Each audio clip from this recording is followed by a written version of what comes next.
क्या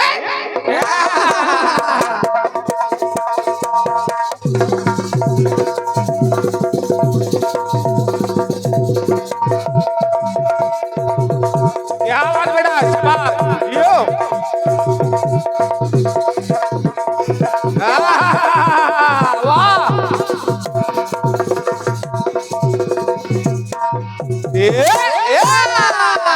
वाह शाबाश बेटे शाबाश। ये है दीपू जहरीला।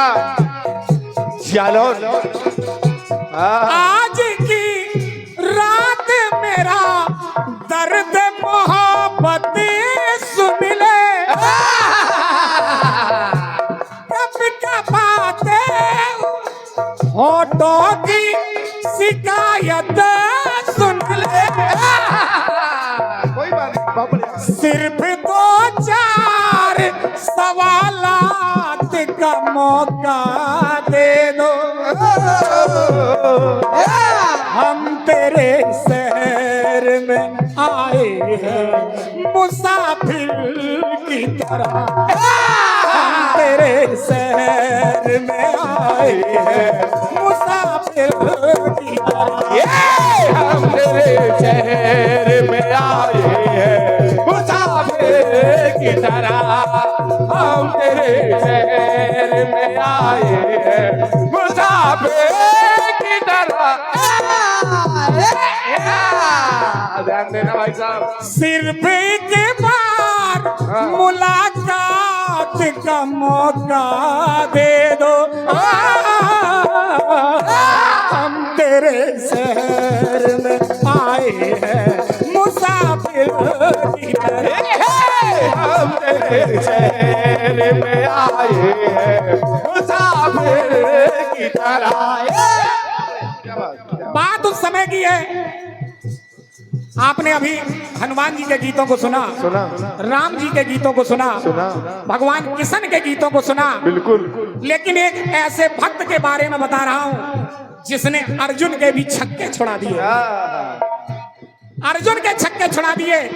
अर्जुन को इस बात का घमंड हो गया कि मुझसे बड़ा कोई धनुर्धर है ही नहीं, महाभारत का युद्ध मैंने ही जीता है। ओहो। जब ये घमंड हुआ तो राजसी यज्ञ कराया जब युधिष्ठिर ने, तो घोड़ा निकला राजा मयूरध्वज, जिन्हें लोग मौरध्वज कहते हैं।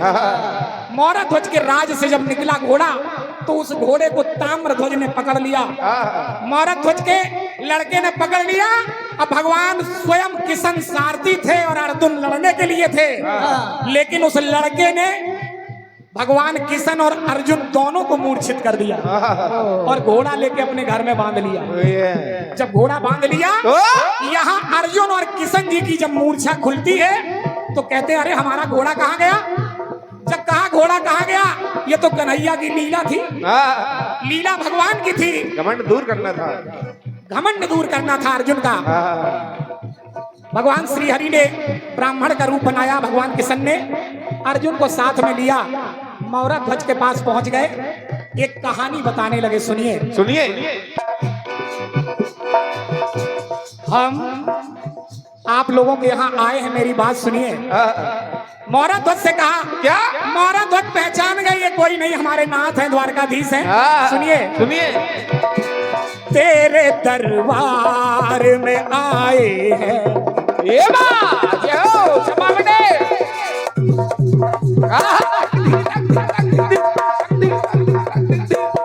क्षमा बेटे। वाह।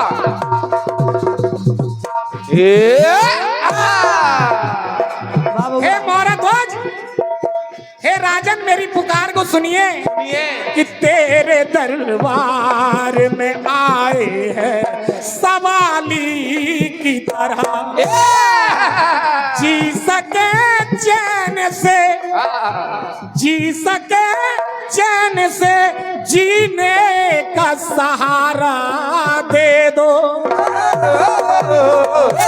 तेरे दरबार में आए हैं सवाली की तरह, तेरे दरबार में आए हैं सवाली की तरह, तेरे दरबार में आए हैं सवाली की तरह। मयूर ध्वज ने कहा बताइए ब्राह्मण देवता क्या चाहिए तुम्हें? जब मयूर ध्वज ने कहा क्या चाहिए तो उस ब्राह्मण देवता ने अपनी तकलीफ व्यक्त की कि हम रास्ते में आ रहे थे, एक शेर मिल गया, उसने मेरे बच्चे को छीन लिया। देखिए हुआ क्या हुआ बेटे? सिंह की कैद में मेरे जिगर का टुकड़ा है। उस सिंह की कैद में मेरे जिगर का टुकड़ा है। क्या बात? और उस जिगर के टुकड़े को मेरे टुकड़े के बदले दे दो, एक टुकड़ा है। मेरे टुकड़े के बदले दे दो, एक टुकड़ा है। मेरा जिगर का टुकड़ा मेरा पुत्र उस शेर की कैद में है। वो जब खाने लगा तो कहने लगा कि मैं जंगल का राजा हूं, अगर खाऊंगा तो किसी राजा का मांस खाऊंगा, अगर लाना है तो राजा मयूर ध्वज का आधा टुकड़ा, एक टुकड़ा ले आओ, वो भी दाहिना। देखिए हुआ क्या? सुनिए। मेरे टुकड़े के बदले मांगा एक टुकड़ा है।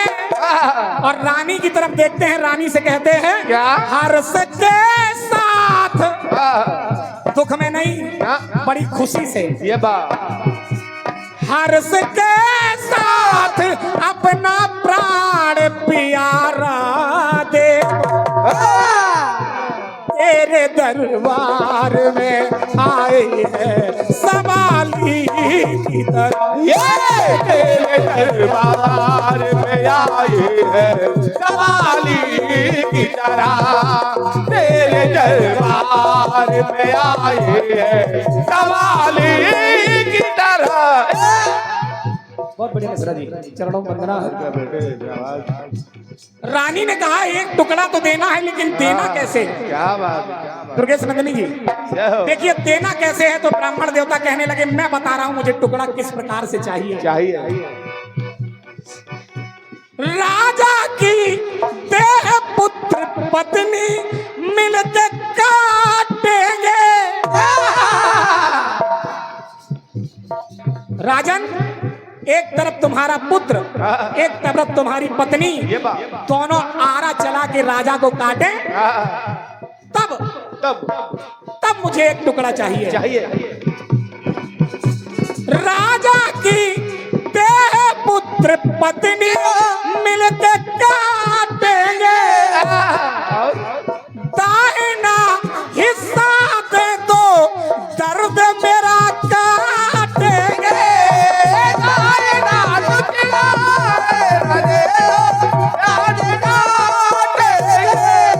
अगर दाहिना हिस्सा देंगे तो दर्द मेरा, कष्ट मेरा काटेंगे आप। मेरे कष्ट को आप हर लेंगे। लेकिन करना क्या है? क्या कि नैनो का नूर, ये नैनो का नूर, ये नैनो का नजारा दे दो तेरे दरबार में आए हैं सवाली की तरह। तेरे दरबार में आए हैं सवाली की तरह। तेरे दरबार में आए हैं सवाली की तरह। रानी ने हाथ जोड़ लिए अपने पतिदेव के सामने और ब्राह्मण देवता के सामने। शाबाश। आदरणीय दुर्गेश नंदिनी जी सुनिए, रानी कहने लगी क्या? कि हे ब्राह्मण देवता, आप तपस्वी हैं, आप ये भी जानते होंगे कि पत्नी को क्या कहा जाता है। ये ब्राह्मण देवता से वो पत्नी, मयूर ध्वज की पत्नी कहने लगी कि मेरी एक अगर बात आप समझें तो शायद आपकी समस्या तो मैं ही हल कर सकती हूँ। तो देखिए ब्राह्मण ने कहा बताइए आप क्या कर सकती हैं। सुनिए। धर्म पत्नी हूँ मैं, राजा की धर्म संगिनी हूँ,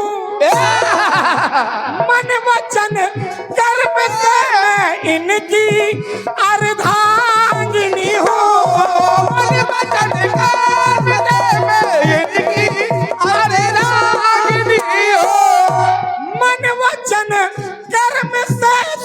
स्वामी की मैं अर्धांगिनी हूँ।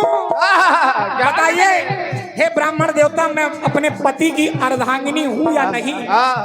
मैं इनकी धर्म पत्नी हूँ या नहीं? ब्राह्मण देवता ने कहा हाँ तुम अर्धांगिनी हो मौरध्वज की। ये बात तो उसकी पत्नी कहने लगी अगर मैं अर्धांगिनी हूँ तो मेरी बात सुनिए। सुनिए।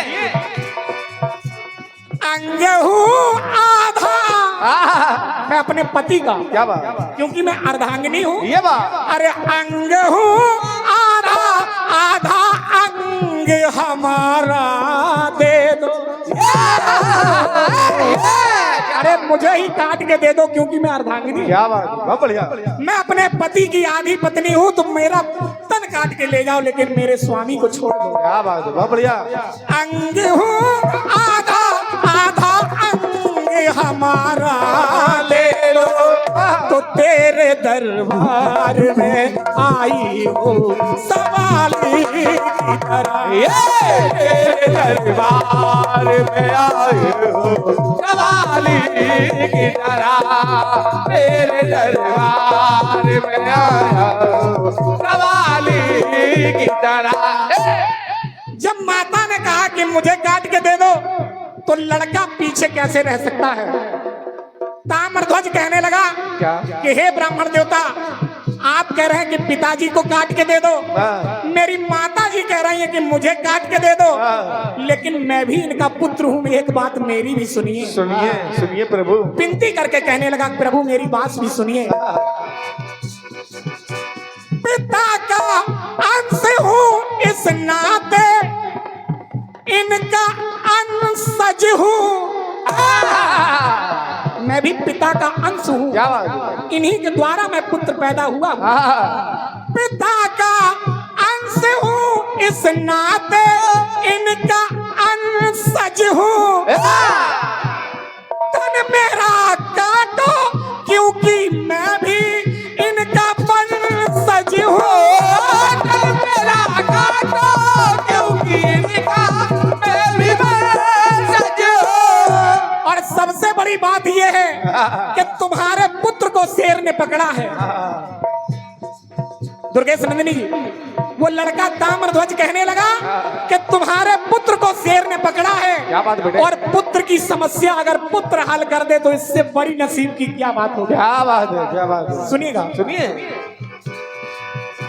नैन तारे के नैन तारे तारे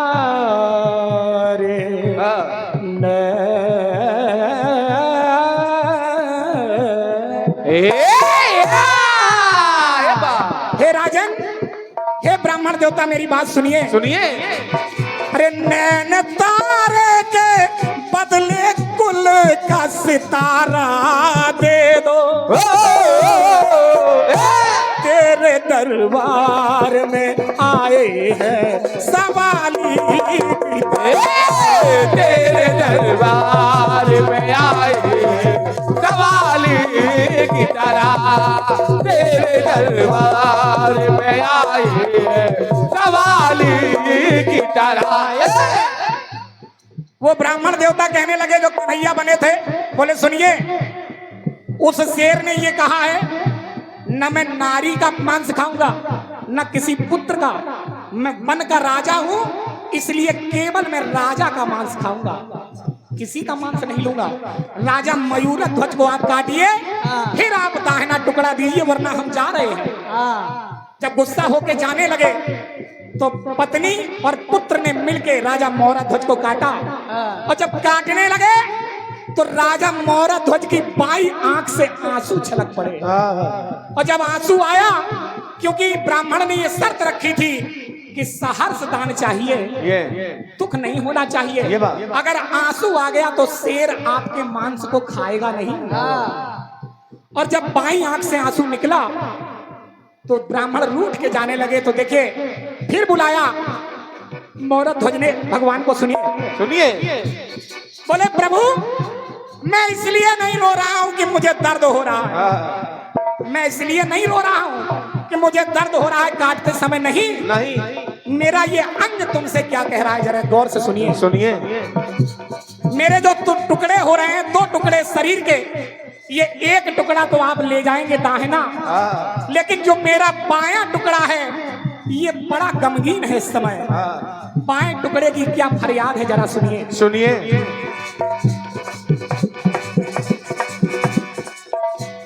रहे हैं साथ अभी तक रहे हैं साथ, रहे साथ तो तर जाएंगे। अभी तक हम बचपन से पैदा हुए तो ये टुकड़े दोनों साथ में रहे अंग में। ये बात कर रहे हैं साथ, रहे साथ तो तर जाएंगे।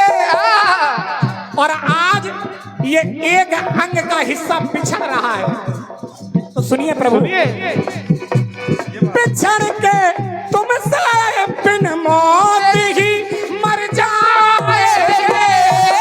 बिछड़ के तुमसे बिन मौत ही मर जाएंगे।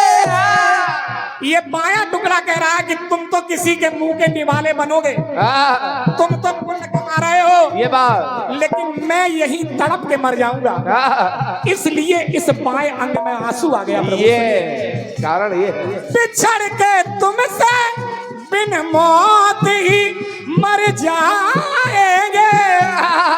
और प्रभु पार हो जाऊं, अगर आपकी कृपा हो, आप कहें तो एक टुकड़ा नहीं, दोनों ले जाइए। एक टुकड़े से क्या पता सिंह का पेट भरा या नहीं भरा, तो मेरे दोनों टुकड़े ले जाइए। आप सुनिएगा क्या बात, बोलिया।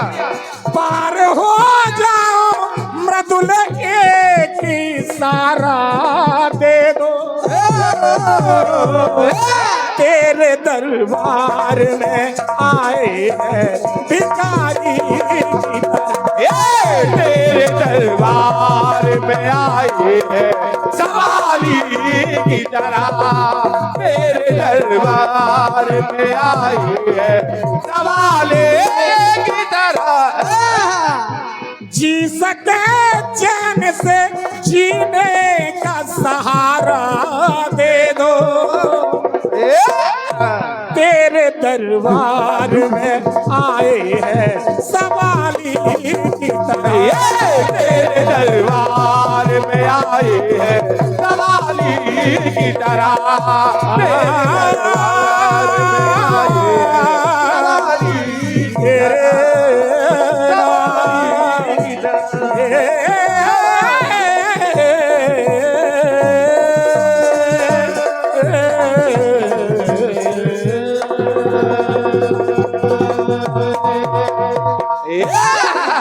बोल कन्हैया लाल की जय।